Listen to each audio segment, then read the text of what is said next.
Good evening, everybody, and welcome back to Procrastinator's Pit Stop. We have another amazing guest for you today. We have with us Dr. Janee Mobley. Dr. Janee Mobley, known as Dr. Janee, is a wife, mother, and strategist who coaches purpose-driven women to discover and fully embrace their calling. Having once experienced homelessness while earning her doctorate, she now uses her triumph over adversity to guide others toward boldness, helping them realize their true purpose and create the life God intended. Dr. Janee, welcome to the show. Thank you for having me. Hello, everybody.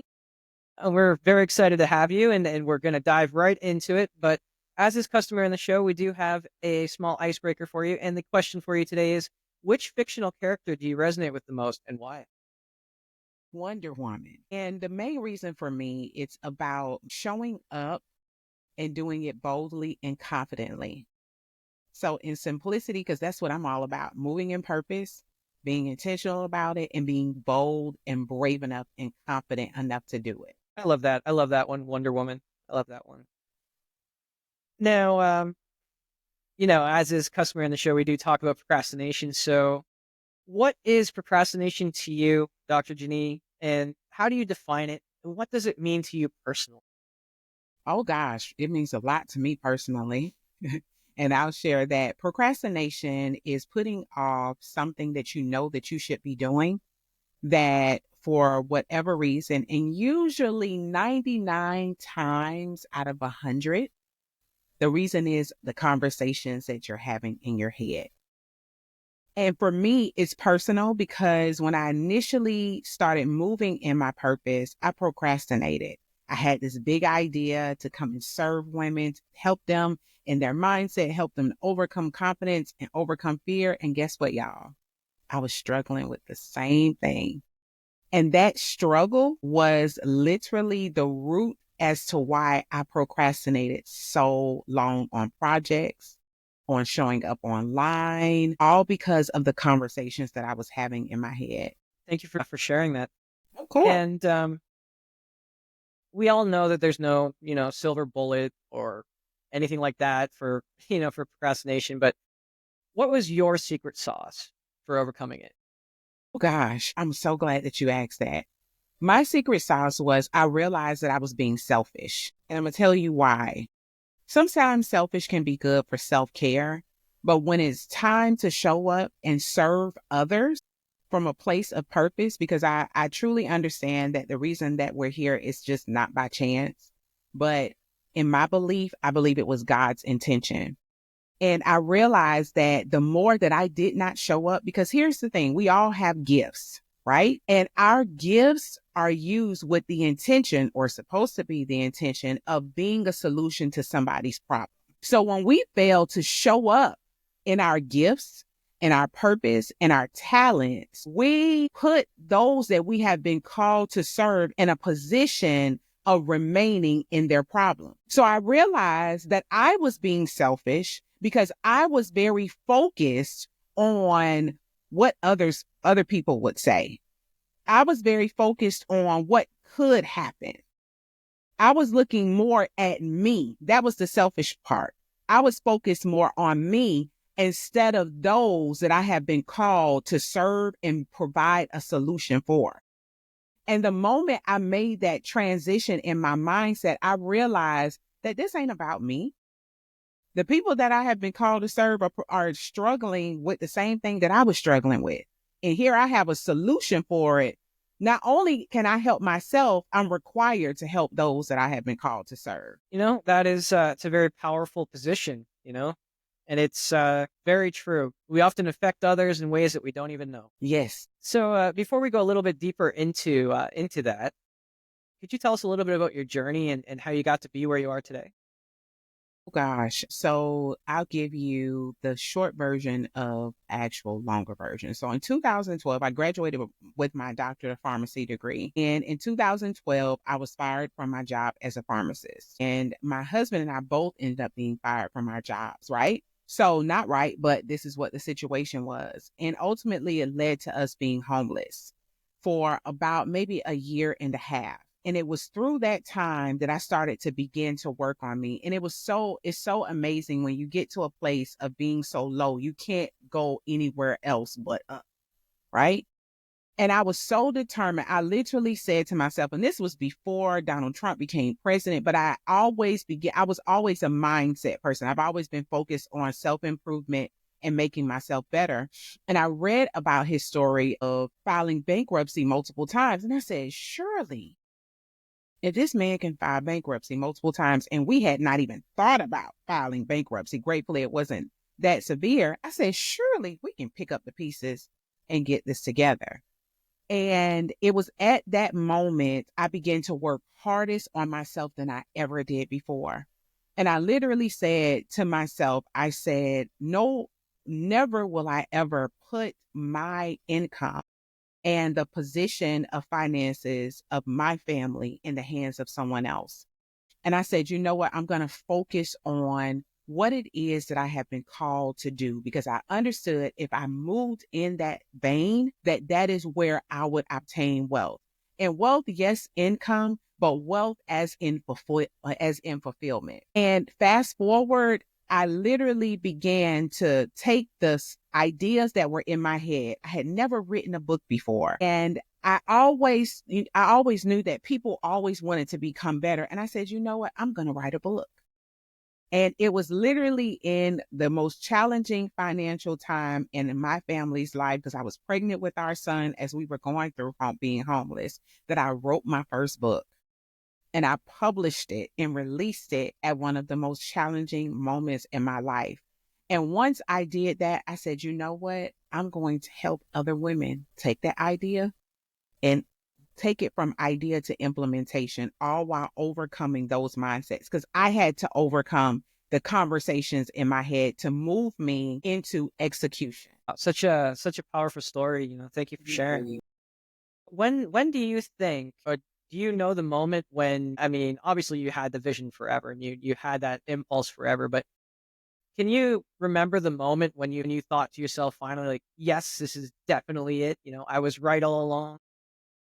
Oh gosh, I started working with a client, and my clients are either currently entrepreneurs or those who have an idea or desire to be entrepreneurs. But this particular client, she was literally an entrepreneur moving in her gift. And it was through working with her and actually seeing the transformation, seeing her obtain the results, hearing her come back to our sessions and her telling me all of the things that she was able to accomplish in her life that were able to actually benefit her business. And it was at that point I said, you know what? I have something here. I have something here. Because it's another thing is to know that you're great, but then to see the effect and the benefit for someone else, it's a whole nother level for me. No, it definitely is. You know, one of the hardest things for many of us is that, a lot of the times we don't even see the impact we make. Right? Very So, even just smiling at somebody in the street, or, telling somebody that they had that they had, they made your day, right? But we often don't even get to see that. So, it's great that you did get to see that. absolutely. Just going back to your book, wow, that's a lot of challenges I bet that went through. I bet that, that saying wasn't true for you then. You know how they say that 98% of writing is procrastination and 2% actually doing. So I bet in your case that wasn't true. Well, I think it was a little mixture. I think it was kind of 50-50, because when you're passionate about something, and tell me if you agree or not, but you almost want it to be perfect. You don't want there to be any flaws. And I had gotten to a place, because the name of the book is 40 Days to a Better You. And I got into like the 40th day. And I'm like, okay, maybe I need to add a little. Maybe I need to do this. I need to do that. And I was talking to my first coach, which is actually my friend, Detrell Hawkins, an amazing woman. And she made me realize something. She said, Janine, she said, a lot of the times people publish their books, and then even when they publish them, they go back and they republish them, they refine them, they improve them, they add something to them. And she was like, even if that's what you wanted to do, or even if you were concerned that you missed out on something, you can always go back and add to it. And it was her saying that to me that it pushed me into publish mode. Now, I hadn't procrastinated very long, but I was just kind of like indecisive about whether it was perfect enough, whether it was good enough. But once she said that, I said, okay, let's just move forward with this. No, I feel that you're right. Many people feel that way, and we have to, change that mindset, like you said. I mean, even when I publish my own book, which is not a book, it's just basically step one and then 100 blank pages. Top 10 steps of being a master procrastinator. It's like, is it ever going to be finished? Right. Right. So, what do you think is the most surprising thing that you learned about yourself during your journey? Oh, gosh. In writing the book or being homeless and journeying out of that, Just in general. I realized that I'm resilient and I'm qualified and I'm gifted and I'm able. I realize a lot of the times we do not realize just how amazing we are until we begin to execute. A lot of people sit in doubt, wondering if they're amazing, but you won't know whether you're amazing until you begin to do the work, until you begin to execute, until you begin to do the very thing that you've been talking about. We can visualize it and talk about it all day long, but it's a whole nother thing to begin to move in that thing, in that idea, in that project, in that business, in whatever it is that you desire to do. And at that moment, you'll just see just how amazing you are. And that is something that I found out about myself. In my execution, I realized just how talented, especially when the books got into people's hands and they began to read it and give me feedback. Again, hearing the testimonials, reading the testimonials, seeing and observing the success stories, hearing women have, book clubs about the book, all of that stuff. And here's the thing, if I wouldn't have executed, I still would have been in thought mode. I still would have been in idea mode, wondering how amazing this would have been. Right? So I realized that I was qualified, that I'm amazing, that the way I was created is good enough. Oh, definitely. Well, everybody's amazing in their own right that way for sure. I Absolutely. mean, everybody's like you said, everybody's got that purpose because even if you do the math, if you want to sit out and do math, there's like a one in, I don't know, it's like 10 or 20 trillion chance that, you'd even be here. So you definitely have a purpose.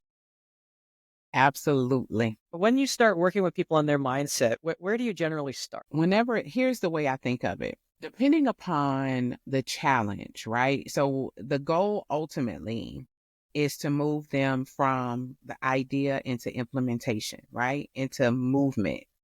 So we take a deep dive into how did they get to the place of stagnation. And a lot of the times that place of stagnation stems from a root problem that they have yet to explore, or they are consistently avoiding, all because they don't want to confront it. So I focus on acknowledging what it is that you have yet to acknowledge. Let's look at the pain. Let's look at the struggle. Let's look at the trauma. Let's look at the very experience or experiences that make you feel unqualified, that make you feel like you're not sure of yourself, that make you doubt your abilities. Because in order to pull up a plant, you can't just cut it. You got to pull it up by the root.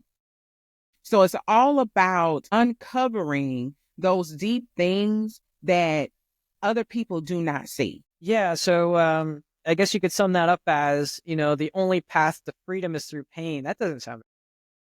Well, here's the thing.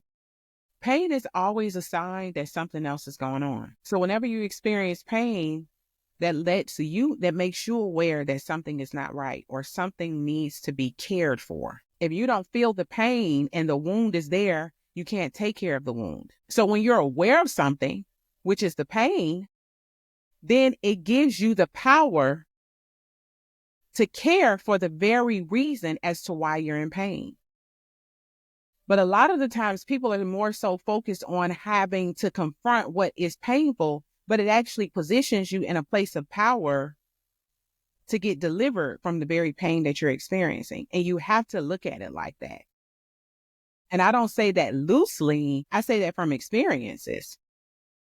Because I don't ever want to be wrong about things. I don't want to ever be at fault.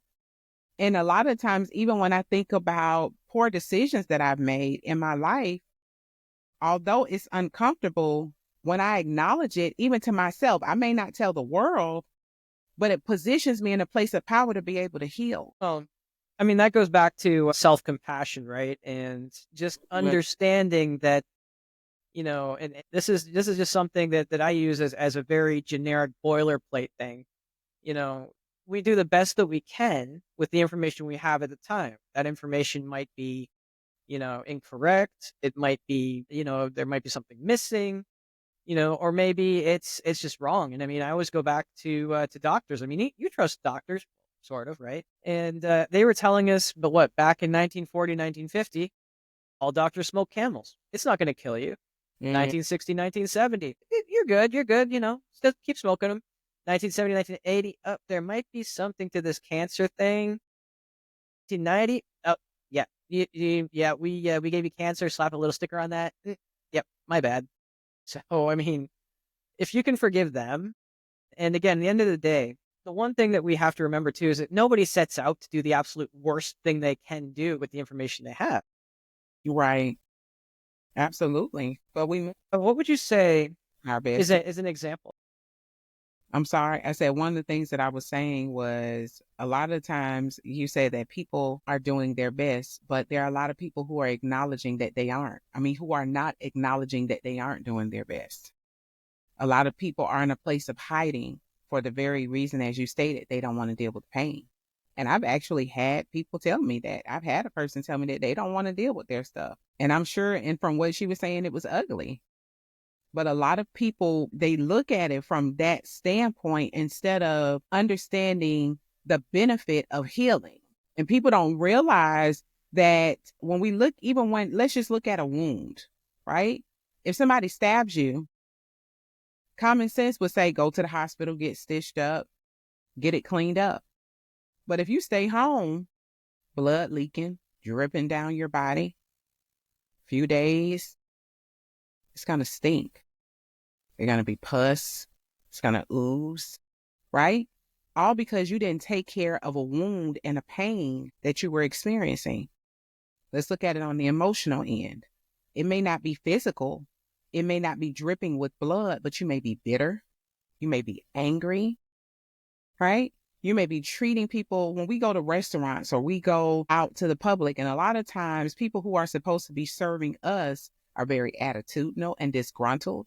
But a lot of times it's not personal. It's just personal to them for the things that because of what they fail to deal with and confront. So we have to be conscious of it, especially if we're talking about serving people in any capacity. And we all serve people, whether in entrepreneurship or on somebody else's job. But you cannot serve from a place of abundance and peace and joy if you lack it. Are there any sort of techniques that you would recommend for somebody to sort of regulate that as a beginning? Because we can't all just dive in and Of course. Here, the first thing I always say is to acknowledge. One thing about me is that I'm very self-aware. That's the second thing. So that's the first thing, sorry, is to be very, very self-aware. We are in an era now where I recently just found out about emotional intelligence, and it's very much a topic that they're talking about in the workplace and bringing experts in. But emotional intelligence is very, very personal. And it's really all about being self-aware. It's about being aware of where you are emotionally. So the first strategy is to be aware. Be aware of your emotions. Be aware of whether you're angry. Be aware of whether you're sad, happy, joyful, right? And if you're not in a place of joy, if you're not in a place of peace, instead of acting as if you're okay, acknowledge that you're not. Because we go back to the wound, the only way the wound can heal is when the wound is cared for. Now, I'm not saying wallow in your pain. I'm not saying stay there. That's never the goal. But the goal is when you become self-aware and you acknowledge where you are, the second thing is to heal. And here's the thing, when you look at wounds, healing is a process. So it's not something that you're going to accomplish overnight. I lost my father when I was 15 years young, and that process of grief was challenging. That process was hard because I missed my dad and I had to find a way to live life without my father. So I could have, but I'm grateful that my mother got me the support through a therapist to help me. And that's the other thing. If you can't, if you haven't gotten to the place where you are able to allow yourself to be vulnerable, or you don't have the strategies to walk yourself through whatever that healing and that pain is, never be afraid to seek help. That's the third step. Yeah. Yeah. No, I really love that. You said something there that really hit the nail on the head, though. I mean, it's not even necessarily, it's not our fault either, because we live in a society that is not conducive to even understanding emotions. I mean, we don't. You go to kindergarten, you might see a little happy face or whatever, but I mean, yeah, I was one of those people. I'll admit it. Up until probably 5 years ago, I didn't really know how to really even interpret my own emotions. Like big ones, oh, I'm mad, I'm happy, I'm sad. But, there's this whole range, and you know, we don't know what we don't know. So that can be very frustrating on the path to healing as well, because you just don't know. Like even when you do go to therapy, Yeah. you don't know how to describe it. And that's really when it's about being honest, even if you say you don't know. So a lot of times when you go to therapy, they ask you, how are you feeling? If you don't know, then you say you don't know, or you're not sure. You say you're not sure. It's really all about being honest. The truth will make us free. Now, the problem is a lot of people are living in a lie, and that's why they are in prison. And here's my anthem. You may not tell everybody, you may not tell anybody what you're going through. But the problem is a lot of people are not being honest with themselves. And then we want to serve. A lot of people want to serve people. You want to, start a business. You want to build a business. You want to scale a business. You want to work a job. You want to make all of this money. However, you have negated the fact or hadn't really processed that in order for you to get to a place of being paid, you have to provide a service. Now, at what level are you providing that service? Emotionally, right? So this is where, again, being self-aware, acknowledging where you are emotionally, being honest with yourself. And if it's too hard for you to navigate through whatever that trauma, that challenge is, always seek the right help. That might be the hardest step, though. See, Well, seeking help, because there is such a stigma on it. I mean, oh, you're crazy, or oh no, you went to therapy, or oh no, you went to Alcoholics Anonymous, or oh no, you're whatever, right? There's that huge stigma. What are the steps to that you took? I mean, I've been to therapy too, but I'm sure that even you, did you have any hesitation to go as well? my position of it is different. So for me, I was 15 when I went to therapy. I was completely unaware of a stigma. I didn't become aware of a stigma until I became an adult. So even when I remember, because again, for me, and I don't even think I was afraid of telling people that I went to therapy. And even if I did, I didn't care. That was the other thing. So when I had our daughter, after I gave birth to her, I remember feeling anxious, again, being self-aware. I'll never forget. I was home and I was just like, where is this anxiety coming from? Again, being self-aware, I understand that anxiety just doesn't come from anywhere. It's a response to something that I'm going through deeper emotionally. And for me, I said, you know what? I think I prayed at the time and it seemed like it was still coming back. I said, I need to peel back some layers. And I talked to my husband. I talked to a friend of mine. And I went and got help. And I believe somebody made a comment, but because I was so focused, and I know that's what it was. I was so focused on getting healed because I knew that getting the help would help me to heal. I don't like being anxious. So I was so focused on getting the help and becoming healed that I could care less about any comments or negative feedback because I knew it was all about me. And here's the other thing. A lot of the times people make comments about therapy when they've never gone to therapy. Two, they probably need to go. Well, I'm going to go out on a limb and just be very controversial here and say that, you know, I think everybody should probably go to therapy for something. I mean, and if you think you don't have anything, you got to check yourself. Maybe you do. I just say for me, I will run there. I even encourage our kids, go see the school counselor, because I want them to grow up knowing to be self-aware, knowing how to handle their emotions. And I believe that benefit that my mother gave me as a teenager set me up as an adult. So I'm not afraid to ask for help. But it's interesting too on the subject of therapy and coaching and just in general. It's kind of a contradiction, right? Because almost like it's not an oxymoron. I'm trying to think of the word, but it's definitely a contradiction because on the one hand, we see it as a weak if we ask for help, but if we don't get the help we need, then we stay weak because we're not healed. There you have it. And there it is, folks. You got to think about this. If you needed surgery, can you perform surgery on yourself effectively? And that's what therapy is surgery. It's digging under the layers to get to the root of the problem. And a lot of the times, we as individuals cannot do it on our own. That is very true. I mean, that is very, very true. Even though we don't like to admit it, the ego in me is still screaming in the back of my head, "Hey, no, you shut up. I'm, it's all us." But, let's say that you've gone to therapy, you're starting to get healed, but maybe you don't have any idea what your purpose is.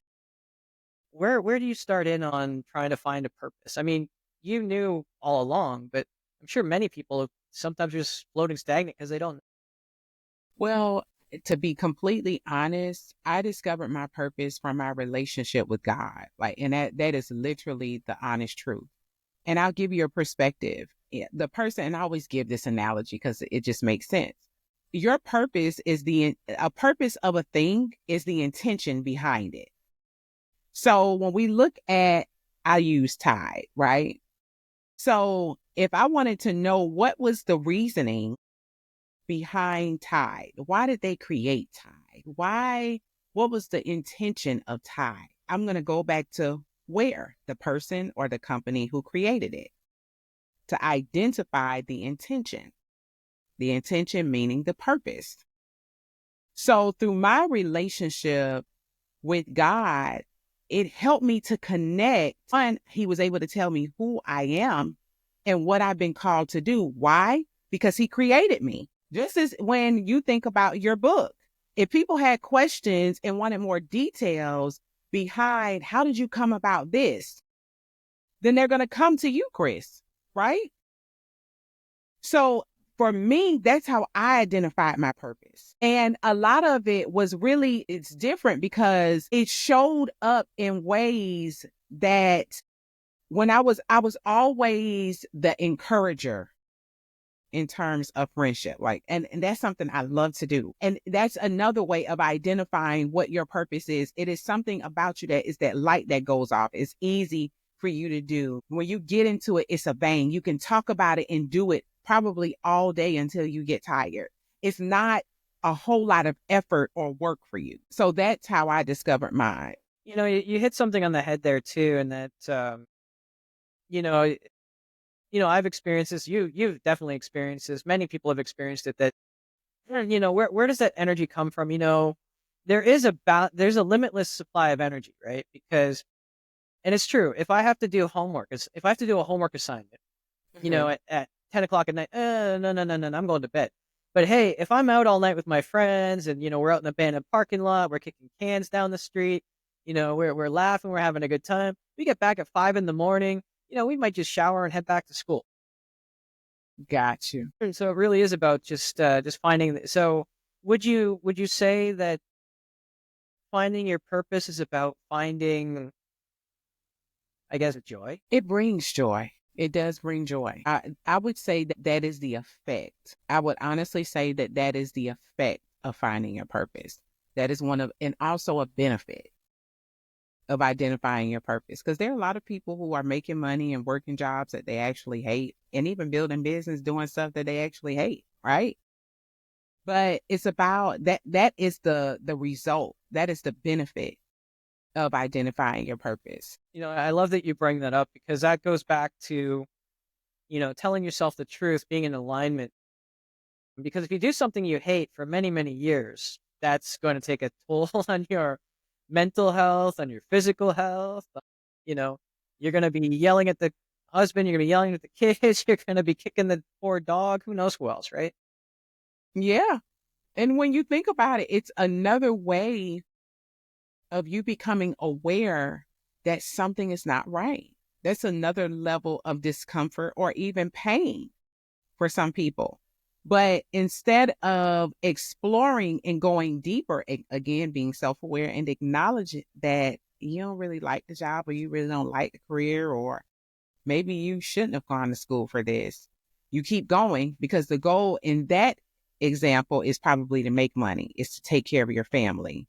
But in reality, you aren't. Wow, that was such a nerve on me, man. Yeah. That's like you literally described like 13 years of my life. My God. Yeah, it's that's a wound that I healed. But yeah, but I mean, so many people have that. And it's true. We wind up working job. What was it? What was it saying? We wind up working jobs we hate to provide for the ones we love. But in the end, we often almost wind up always losing the purpose we were working for. There you go.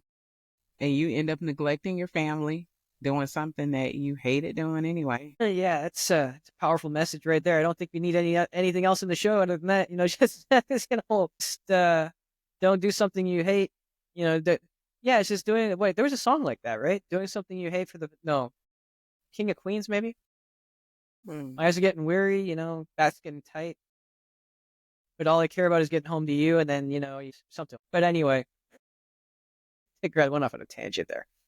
Uh, Anyway, so what would be your one piece of advice? We talked about becoming aware. We talked about, maybe seeking help if you need it. But what would be your piece of advice to anyone listening right now that really wants to move forward with their idea? Maybe they know that they're not really scared anymore, but how would you tell them to get out of their own? Ultimately, what you have created is not for you. Now, you want the benefit, of course, of income and fulfillment of seeing, I hope, the person that you have been called to serve reap the benefits of what you created, but take it off of you. Always make it about how is this going to benefit the person or the people that I've created this for, and allow that to drive you. Think about your idea not as just a moneymaker, not as just something that people can buy because that's personal, that's making it about you, but think about it as a solution. Always think about your idea as a solution. Why? Because a solution is something that people need for a problem that they have.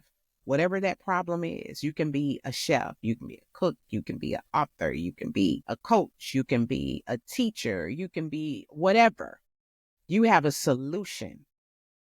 And the people that you have been called to serve have a problem. You have to see yourself as what I like to call the person with the flashlight in a dark tunnel. Just picture yourself being in a dark tunnel with 5 other people. Nobody has a flashlight, and lo and behold, you sitting in there for like an hour, and you pad your pockets, and you feel that mini flashlight, and you pull it out, and you turn it on, and you illuminate the room with the light, and everybody goes bananas in joy. Because now you can help lead them out of a dark place. This is what your solution does. It leads those that you have been called to serve from a place of darkness to a place of light. But every time that you do not step up and rise to the occasion and implement your idea and market it by letting people know what it is that you have, you allow them to stay in a place of darkness. So take it off of you and make it about them. That is some powerful wisdom right there. And it's funny because every time I go back in my own life and I look at my, quote unquote greatest successes, it's always been not about me. Mhm. Whenever I've tried to do something where it was kind of, about me or my ego and yes, I've done some boneheaded stuff because of ego. It didn't turn out so well, Mhm. whether that be business, whether it be personal, whatever. So, definitely right about that. Thank you. And just on that subject with that great bit of wisdom, before the show, you told me that you had like a digital download or something. Let us know about that. What is that? Okay. It's the 5 mistakes that women make that prevent them from profiting from their purpose. And it's all for, again, the individual who knows that they have an idea, but they're holding themselves back. You may be experiencing fear, you may be experiencing doubt, but it's keeping you from profit. It's keeping you from impact. It's keeping you from being purposeful. And it's about me showing you the 5 areas that's keeping you stuck. And it's an actual video so you get to see my wonderful face, but me actually giving you solutions to those problems. So it's something I'm very, very excited about. Well, we're very, very excited to hear about it for sure as well. And not to worry, we'll put the way to get it in the show notes. You don't have to worry about that. We are coming up pretty close to the time, Dr. Janee. Lovely having you in the show. A lot of great insights, a lot of fun, and a lot of joy in this episode. And do you think that there's anything that I should have asked but didn't ask, or anything that we should have covered that we didn't cover? I'll say this, and I say this a lot. I'm a very simple person because I understand that a confused mind does nothing. And both Chris and I shared some gems. One of the things that I will definitely say, because a lot of people get into information overload. I want you to identify the one thing that stood out for you that you know that you can work on to improve yourself and do it. Well, that is a great piece of advice for sure, and it goes back to, finding that purpose too, find that one thing that stands out the most to you and work on that. Wow. Very good. Once again, Dr. Janine, thank you so much for being on the show. Thank you for having To me. all our listeners, thank you for tuning in. And just remember, if you can't find that motivation or inspiration for yourself today, maybe just go out and try to be that motivation and inspiration for someone else. And we'll see you again next time. Bye.